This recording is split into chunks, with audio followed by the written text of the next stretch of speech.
Tokyo was the first time it was, no, you win your own slot by going to certain competitions, scoring certain points. I think that was an attempt by the IWF to keep a better eye on athletes in regards to doping. Let's just say you're the best American and you rank 4th in the world.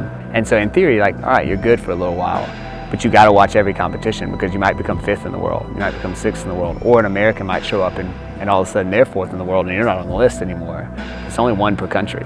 It makes every event critically important, but a wise coach and a wise athlete and a wise governing body make sure that every event is important. The right events are important for the athlete. The worries always come in that you stay healthy, that there's no big disaster or nothing that kind of interrupts training to set us back. And that's always a worry because we do have quite a long road ahead of us.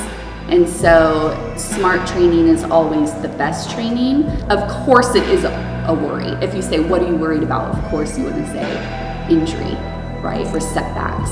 I'm gonna have to keep track of with this new Olympic qualifying. Where do other people line up? What kind of totals have they hit? Where does that rank them in the OQR, like the Olympic qualification ranking? Are they 5th? Are they 4th? Are they 10th, 9th, whatever? And do the calls that I make, do they line Mary up to advance on the OQR or receive more funding or make the next team?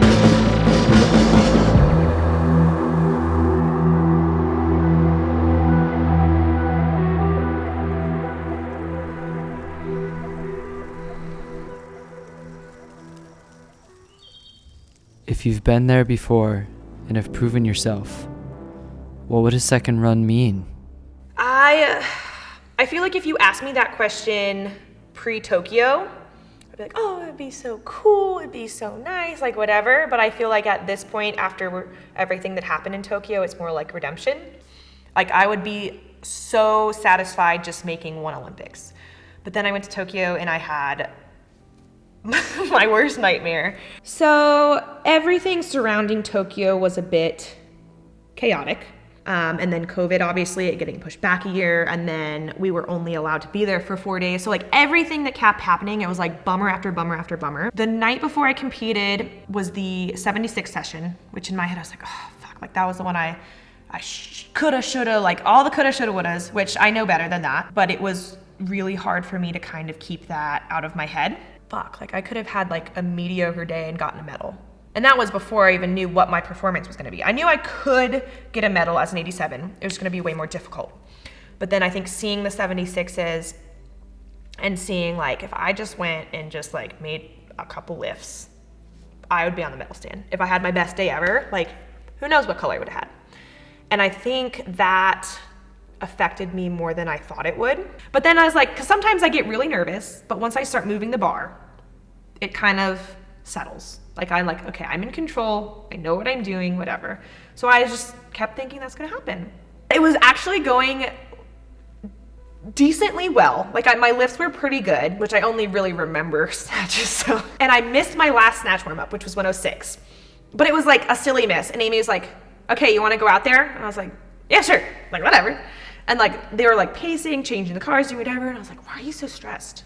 Why are you guys so stressed? Like, I'm so relaxed. Why are you guys so stressed? And they're literally just doing their job, but I'm like seconds away from a meltdown.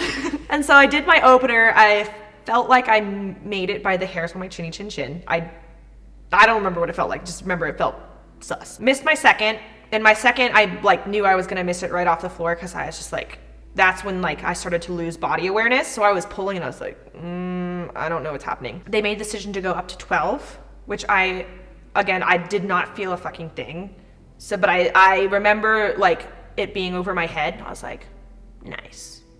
I don't know how this happened, but nice. And then the jury overturned it for a press out, which of course, if I couldn't feel my body, I didn't feel a press out. So that was like, I feel like that was like the last straw. Like I was holding it together. I made my third lift. So it was almost like a second wind, but then they took it away. And like, that's when I distinctly remember like the panic attack that had been trying to happen for 24 hours started. And I started warming up clean and jerks. I don't remember shit from clean and jerks. Like I wasn't upset when they overturned it. I was like, fuck, this makes my day a lot harder. But like, I couldn't hold the panic back anymore. I don't remember much of clean and jerks. I know I missed my last couple warm-ups. I remember Amy telling me like, pull it back, because we were like just working on getting the bar back to me. And I was like, all right, pull it back. And I pulled it back and I like fell on my butt. And that's all I remember is like sitting on the stage. And I was like, why am I sitting? Like, why am I sitting down on the stage? And then I walked back to her and I was like, I pulled it back. And she's like, you did, honey, you did. It's like, oh God. Second attempt, same thing happened. I was literally sitting on the platform, still thinking I hadn't pulled the bar yet. Like I thought I hadn't even taken my attempt yet. And then I came to and I was like, fuck, I'm sitting here. I don't remember what I was thinking going out for that one. I didn't feel anything any different than the first or the second. I just happened to make it. And then I know like people are like, that was so gritty, that was so tough, but like, that was lucky. Like I will full on admit that was lucky. I don't remember what it felt like. I don't remember really doing it. I vaguely remember standing up at the clean. I was like, all right, I'm not sitting down. It's good. And then I was like, I guess I'll jerk it. Okay, so you know how in movies, when someone like gets in an accident and they go to the hospital and it's like shows from their perspective and they like open their eyes and they're like being wheeled on the bed. It's like flash, flash. That's like my memories of the entire session. At that point, I was full blown panic attack. I remember getting off the stage and I like was in it, like where you can't breathe, you can't, like I couldn't settle my breath, my heart rate, anything. Somehow I survived that, I don't know. And then we went to drug testing and I was like literally like, Amy, I think I need to go to the hospital. Like I'm not, like I'm not okay. And like drug testing, and then I think we watched Sarah, and that's literally we left the next day. It was like panic home. And I feel like 2024 is not like a gift, a blessing, like it'd be so fun and neat. It's like, I need to make this fucking team and I need to prove, not to anybody else, but to myself, I can put on my best performance on the Olympic stage, and I want to see like truly where I stack up. I want to have my best day against everybody else's best day and just see where that lands.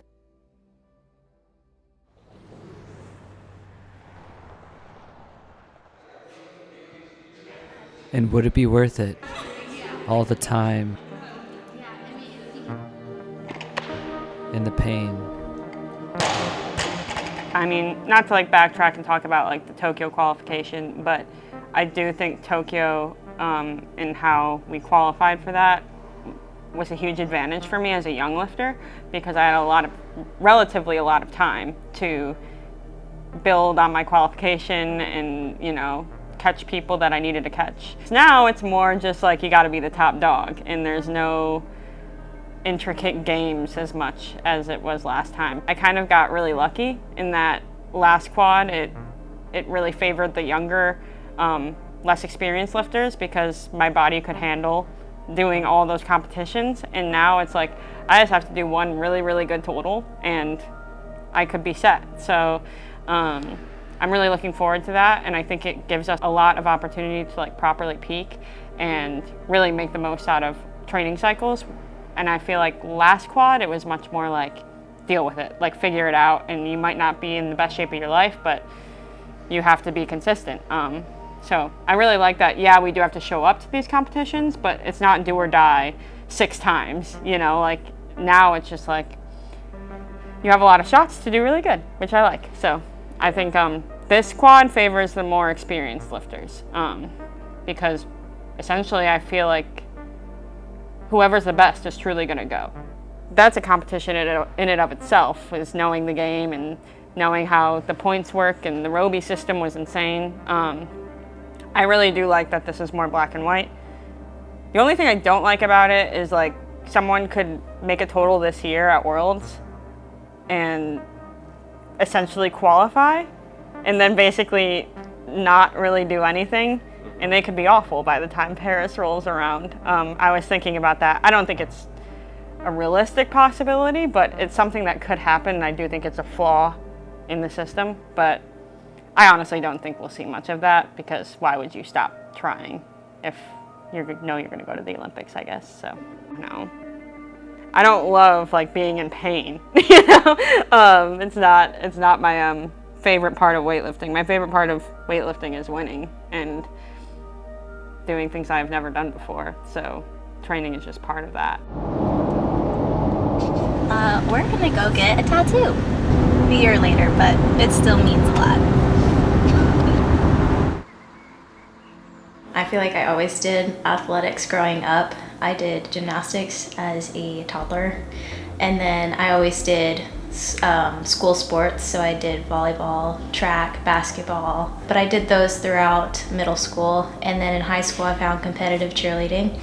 I did that for 5 years, and then I decided to try CrossFit for like a solid 2 weeks, and then found weightlifting shortly after, and yeah, the rest is history. So my parents, they owned a gym, so I was always in a gym. So this was like early 2000s. It was a global gym, kind of like a Lifetime or a 24-hour fitness, but not so large. So, you know, we had machines, a ton of machines, dumbbells, some bars, but you didn't see free squatting. You definitely didn't see snatch and clean and jerk. But you know, you're still doing kind of squat movements and deadlift movements. But anyways, I grew up in that gym, and my parents always worked out, so I saw them move barbells around, but I didn't try it until I was in high school. My dad taught me in the gym how to squat and how to do a bench press and deadlift. But prior to that, no, like I don't know, I just I wasn't really passionate about it, and because your like parents were making you do it, you're like, I've never seen Harry Potter. Like Hunger Games. Haven't seen it. Twilight. Haven't seen it. Lord of the Rings. No. These are all like movies that came out when I was in middle school, and I wasn't allowed to watch them. Hey. Come see. Why does no one think I actually did it? Holy crap, it's real. Are you happy with it? Why'd you ask? Is it bad? No, I'm just asking if you're happy with it. I really like it. Are the circles perfect? Yes, they are perfect circles, Jordan.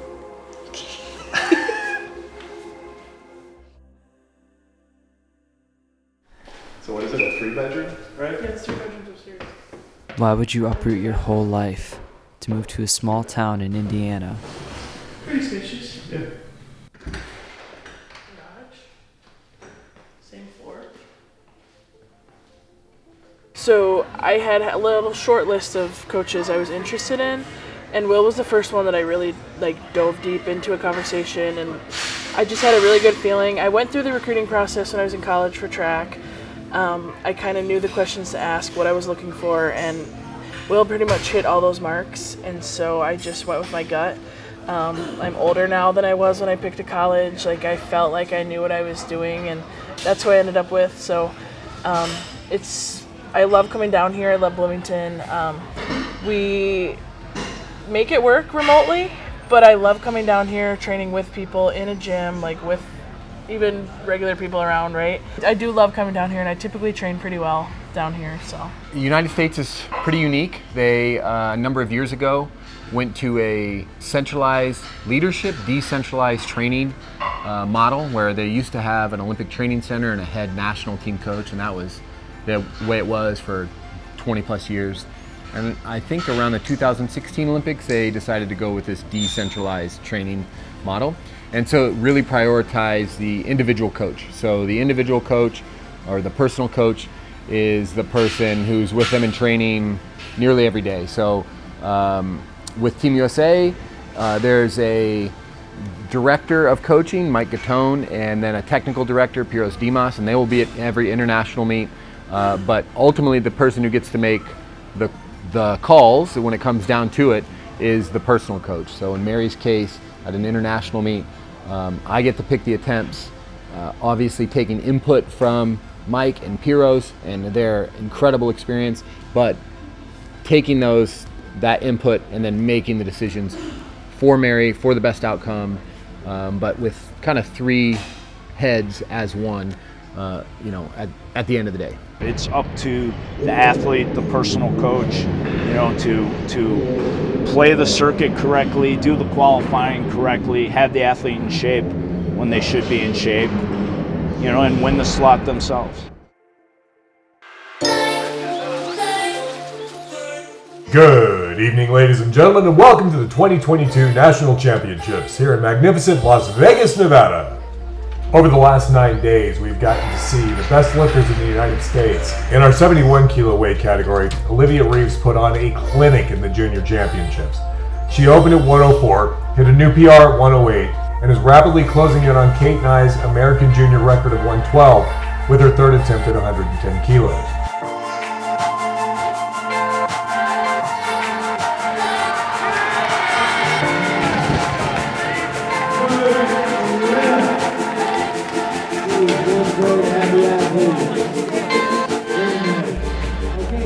Maddie Rogers, who of course will be lifting as an 81 in Paris, assuming she gets there, lifted as a 76 at the National Championships. She opened heavier than she has ever opened at 140 kilos on her clean and jerks. Maddie Rogers is still the only non-super in America to total above 250, and she did that on her opening snatch, opening clean and jerk, and she just keeps getting stronger.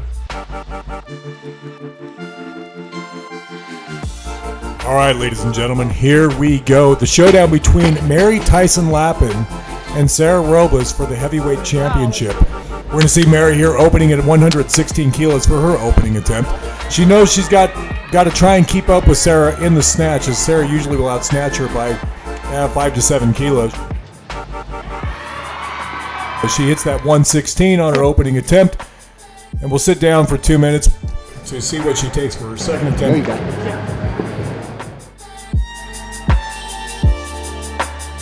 Bar. Take your time. Big finish, big punch. Be patient about it, just like the last one. You got this. Go, man. Make it happen.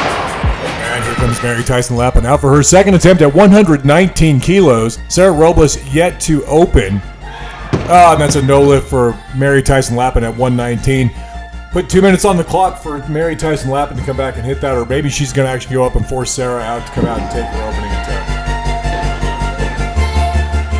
Sarah, of course, our 3-time Olympian, 2-time bronze medalist, opening at 120 kilos. And as I said, she usually will come in and make up some serious ground on the snatches because she knows Mary Tyson Lappin can out clean and jerk her on any given day.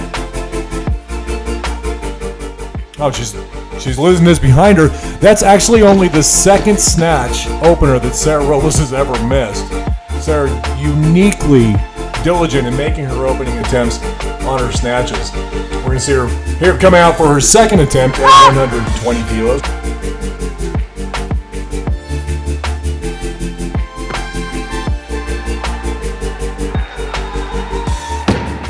That's a good lift for Sarah Robles at 120 kilos. 120 now is going to bring back Mary Tyson Lappin for her third attempt.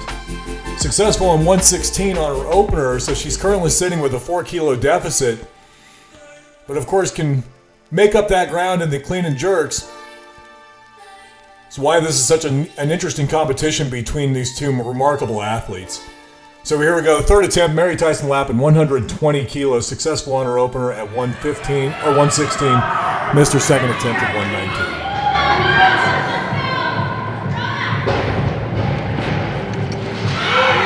And yeah, that's going to be a no lift at 120 kilos for Mary Tyson Lappin. So we'll see what Sarah Robles goes up to.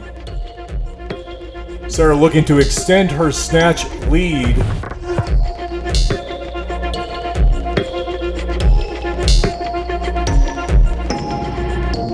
And that's going to be a no lift for Sarah Robles at 125 kilos. So she's going to be credited with her second attempt at 120 and have a 4 kilo advantage going into the clean and jerk portion of this competition.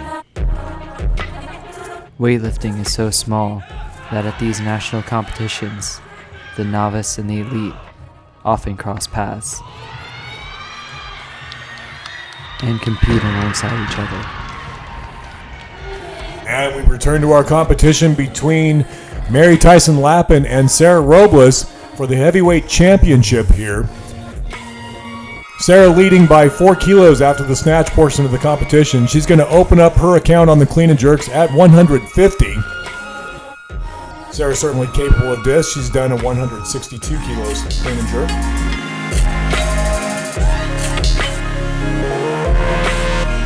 .150 looking fairly routine. Nice clean, nice jerk. Good opening attempt for Sarah Robles at 150 kilos. Puts a total on the board. That's going to require Mary Tyson Lappin to go to 155 for her opening attempt, which is what she's going to take here. Got this. 155 should be fairly pedestrian for her.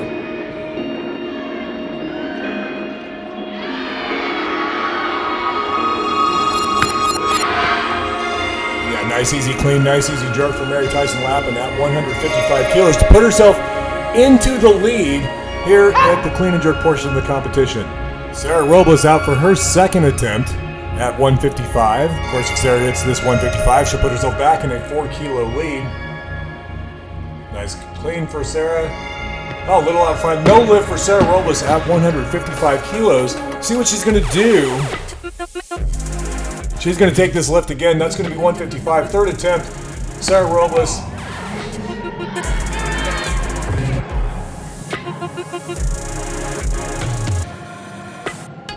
And the jerk is just not there today for Sarah Robles. She's going to end up in second place. Sarah taking her trademark bow and wave to the crowd. Always a good sport for Sarah Robles. Having already secured the victory, we're now going to see Mary Tyson Lappin come out at 163 kilos, which is her current best and the current American record. Let's go, Mary. Let's go, Mary. Got Mary. It's what you want, Mary. Fight. So here we go, Mary Tyson Lappin, second attempt, 163 kilos.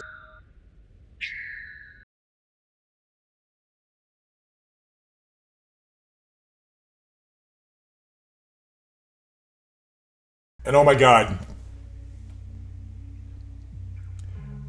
Oh my God. Mary Tyson Lappin just dropped a 163 kilo bar across her thighs and is wincing in pain as the bar came down. I hope that's not a serious injury. She's up, she's walking. Coach Will Fleming escorting her off the stage. Dr. Mark Lavallee coming to tend to her. She's obviously in pain. That does not look good. Mary's a tough kid, but that does not, that looks like an injury to me, ladies and gentlemen. I would say I'm mad about the situation because it was kind of like it didn't need to occur, but I feel pretty full of resolve. Mary and I spoke that this was very illuminating that who's really there. You know, there's a lot of people with platitudes like, oh, we want you to make the Olympics, but that was not, you know, they were not, right there for her. You know what I mean? It was like, oh, don't do that to us. You scared us. Not like, are you okay? Are you going to be okay? That was really bad, you know, stuff like that. So, and then, you know, you just kind of know that, you know, also USA Weightlifting isn't designed to put people in the best spots to succeed on the Olympic stage to qualify for the Olympics. You know, they have kind of like this doctrine of fairness where you got to be fair and all that kind of stuff, which is fine, right? We would on the surface say things should be fair. This year's Worlds is the first chance for someone to put a total up that will qualify them for the Olympics, but we're going to send a team that has people in classes that aren't in the Olympics, right? So it's not like, so we're obviously not set up to create the strongest Olympic team or find out who should be on that Olympic team. You know, Mary's got the second best total in the world, like this year, the second best total in the world, and she's not going to go to the Worlds this year because according to the US rankings, she's 11th or may end up 12th after Pan Am's. That's the thing about weightlifting that people don't understand is when you have a plan, the only thing that derails the plan is a missed lift.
No.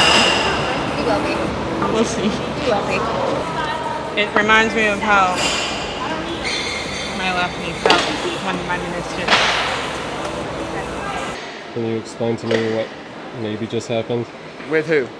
With Mrs. Kate. She cleaned 141, pretty easy. Said as she felt her knee, felt funny in the bottom of the clean, proceeded to do Kate things and stand it up anyway. And I don't know, her knee doesn't feel great, whatever that means. That's it. Like in the bottom, it kind of popped, which isn't not normal. But then as I was standing up, I'm like, that's my meniscus. I basically knew what had happened. And I stood up and it felt super unstable, and because I had torn my other meniscus when I was a teenager, I was like, okay, I know what this is. So yeah, and I was right. I would rather have not had any knee injury, but if I was going to have a knee injury, that was kind of the one to have. It's better than an ACL or an MCL or anything like that. So I knew the option was likely going to be just take out the meniscus and be back in the gym full time within a couple months, and that's kind of what we're doing. The thing about the meniscus is it can be very easy, and I took the easy option, which was basically cut out all the part that was shredded or torn, and then basically I can, after like the surgical pain and like just general healing, I can go straight back into it, and there's no risk at all to like going back too fast or anything like that. It's just a matter of like getting my range of motion back. So that's where I'm at right now, and I'm almost done with recovery. I think I'm 6 or 7 weeks post-op, and I'm almost back to normal. If I had chosen the other option, which was to repair, it would have been about 6 months until I'm back to normal, and it included like 6 weeks off of the leg entirely, not weight bearing. And there would be a lot of risk to re-tearing, which was the big reason I didn't pick it, because repair is the right option. Long term, it saves your knee. My problem now is I'm almost guaranteed both my knees are going to need replacements at a very young age, because I barely have any menisci, we've talked about this, in either of my knees. So basically my joints are going to really feel it eventually. For me, as an athlete, I had to make the hard decision to like prioritize my short-term health over my long-term health. Would I recommend it? No, but this is my job and this is my life, and I have to make those hard decisions and sacrifices to try to make the Olympics. And if that means a knee replacement by the time I'm 40 or 50, so be it. And there was a few doctors and PTs that were telling me I should not have taken so much of my meniscus out. Yeah, it's a huge misconception that athletes are healthy. It's not healthy. It's when you're pushing your body to its limits. It's like the illusion of healthy. We might, look healthy in terms of like our actual performance, but we're not, and it's just part of the game. I don't know. Like I said, I wouldn't recommend it to anyone. If I had a kid or like someone looking up to me and was like, oh, what should I do? I'm like, I'd do the right thing. I'd get the repair and save your joint. But you kind of make a decision when you become an elite athlete and you make it your livelihood to kind of prioritize weightlifting over your own personal health. In all honesty, I don't got time. Like, I had to do what I had to do, or else my Olympic run would essentially be over. And I'm still gonna have to really fight to make it not over. So yeah, my biggest thing is I don't want people to think that this is like a cute little thing to do to show your dedication, because I would have done it the right way if it was possible. But, it is what it is. And I'm here, so we'll see what happens. Go knee. Hey Shay. Hey Stu, how are you? Good. Where are we going? We're going to Colombia. Oh, what are we doing in Colombia? We're dancing. We're doing a salsa and a little bit of lifting.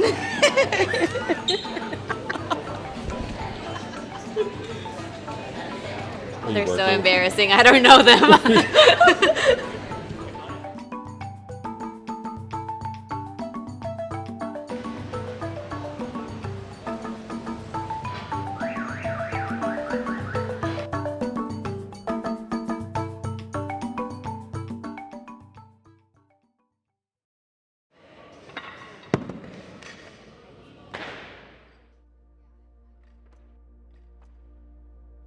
This Pan Am's was a little different because this is the last meet before we start qualification. So there was actually not a ton of pressure.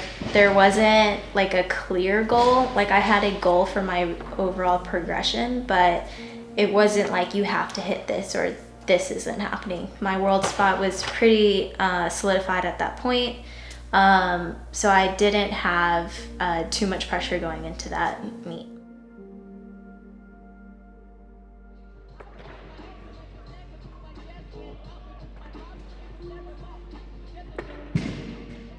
'80, '83, '85, she had done that jump in training, but only once. Like we only asked her to do it once. She did it, made it all, it was fine. And then go 102, 106, 109, and clean and jerk. So the snatches went just like kind of like we planned, like 80, 83, very close attempt at 85.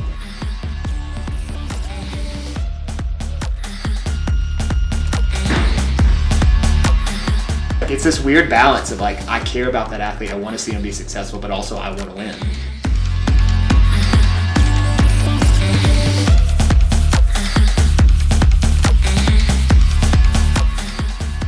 My job as Jordan's coach is to get Jordan to reach her goals.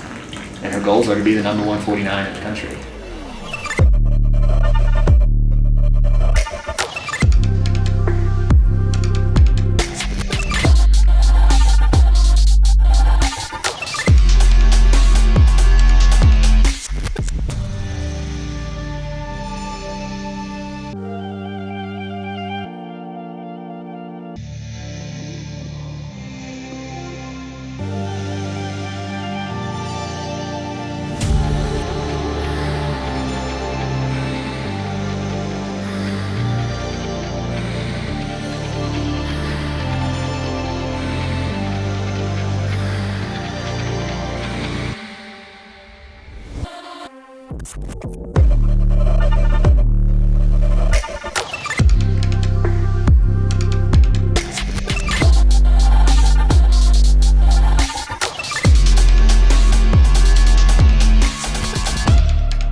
Lift is good for Haley Marie Richard.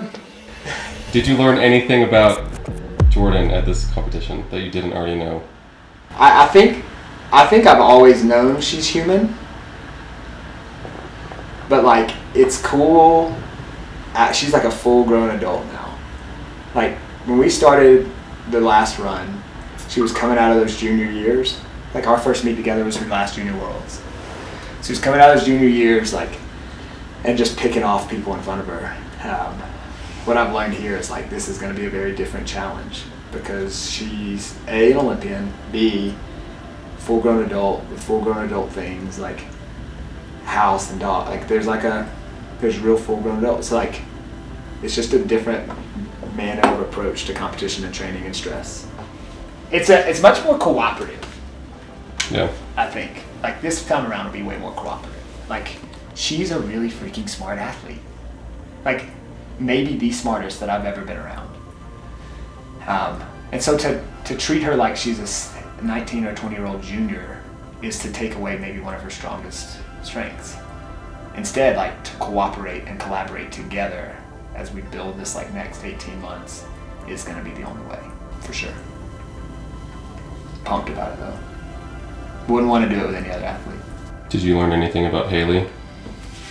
No, she's been a dragon killer from the jump. That girl's been good forever. She's a gangster. She's absolutely crazy. Those two back and forth for the next 18 months will be like stuff you write books about. I'm bummed that the attempts on stage looked the way that they did.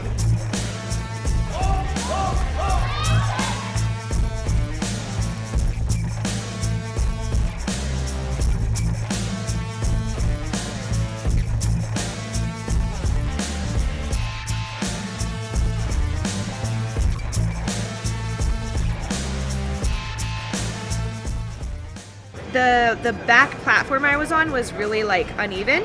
So for snatches, every time I would get set, the bar would like shift like this. So I was working really hard to try to like pull it back to me, because it like just kept pulling me forward, and I was getting so irritated.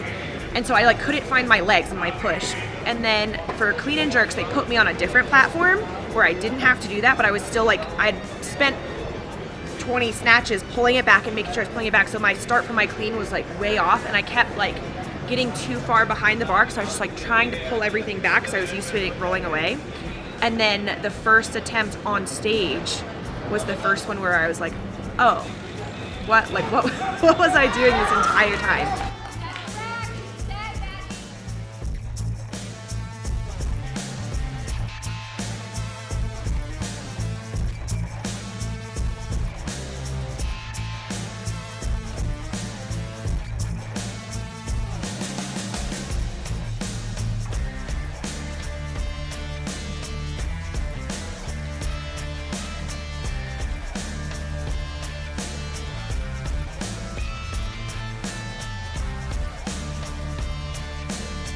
I think it was about 2 weeks ago, I got severe heat exhaustion, borderline heat stroke. It didn't quite get to that level, but I had a really nasty clean and jerk complex for my morning session one of the Wednesdays. And it was 107 in my gym, and it was like 80% humidity, and I just felt really just like off. Like I could not regulate my heart rate or my blood pressure, and like I basically had to stand in front of the fan, and when I was ready, just like run to the bar, bend over and go, because I couldn't stay bent over and like stand up without like passing out. Which, like, thinking back now, I'm like, wow, you maybe should have stopped before you got to that point. But I was like, last week of training, like, gotta push through whatever. I tried to train again, and it was the same thing. Like I basically had to like take a big breath, bend over and go, because if I spent any amount of time bent over, I would just be too dizzy to even lift. So I went to the emergency room it was my last heavy Friday. I finished the session, and then I went to the emergency room. I actually hit a PR clean and jerk that day though, so. But I was in the ER for, I don't know, like 6 or 7 hours. They hooked me up to everything. Because basically what they explained to me is like I cooked my internal organs. Like they were fine, but they were definitely recovering from being cooked to like a nice medium rare. But I'm alive, so. And you swept gold. And I swept gold, yeah. And that's like what I've been thinking this whole time is like, has my heart rate been super crazy here because I'm still recovering, or because we're at 8,000 feet elevation when I'm used to like -10? I don't know. I don't think I'll ever know the answer. And while Jordan, Maddie, and Kate are safe for Worlds, the first Olympic qualifier, Mary will not be in the mix.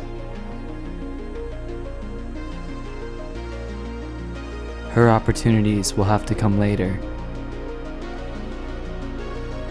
And she'll have to find new ways to qualify until the US qualifying procedures change.